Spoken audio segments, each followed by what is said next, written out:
Thanks for joining me here on the Ozzstar Cars channel. I'm Glenn, and today I want to do a little experiment with you guys as far as jump starting. So let's say you wake up one morning, you go out to start your car, you turn the key and you're just hearing click, click, or maybe no click. You left the headlights on or whatever, and the battery's dead, okay? So you need to jump start it. Well, where things could go wrong, let's say you're a little bit sleepy and you go ahead and get your jump pack, or maybe you have another car and you hook up your cables and you do what's called reverse polarity. So you hook positive to negative, negative to positive. Well, that can get ugly. You could blow a fuse, a fusible link. You can even, I've seen PCMs get smoked. It's called letting the smoke out. Not a good day. You go, you see the fireworks show, and then you quickly swap the cables back and go in to start your car, and it's completely dead. Obviously, you're gonna have a problem.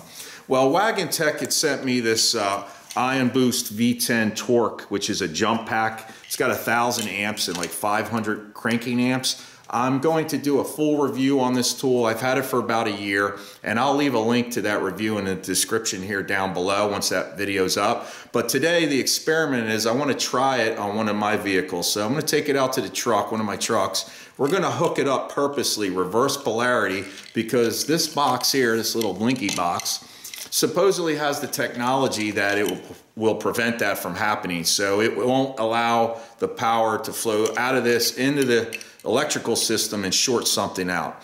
So it'll be kind of fun. I've never tried it before. I'm having a lot of confidence in this tool, so we'll go out there, test it, and keep posted here for the future video of that review. So as promised, we're going to do the reverse polarity, I don't know what you call it, craziness. Do not try this at home, okay? This is my truck. If I burn something up here, I'll fix it myself. I fix my own junk, right?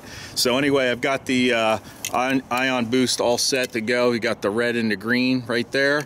And what I'm going to do is reverse this. I'm going to hook negative to positive and positive to negative, and we'll see what happens. Hopefully we won't see smoke. I'm that confident in this. I've been using it for over a year now, and that it will be fine. So let's try it.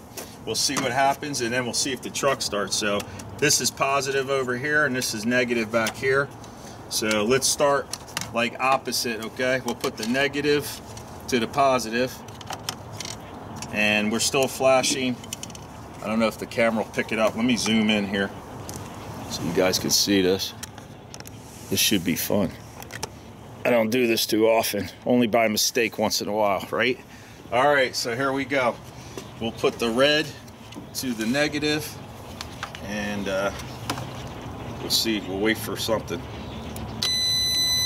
Okay, right away I got an audible. It's got a red error code. Here you go. Let me take that off. Yep. Okay, that's pretty cool. So let me show you guys up close what happens here. I don't want to leave that on too long, but this comes up.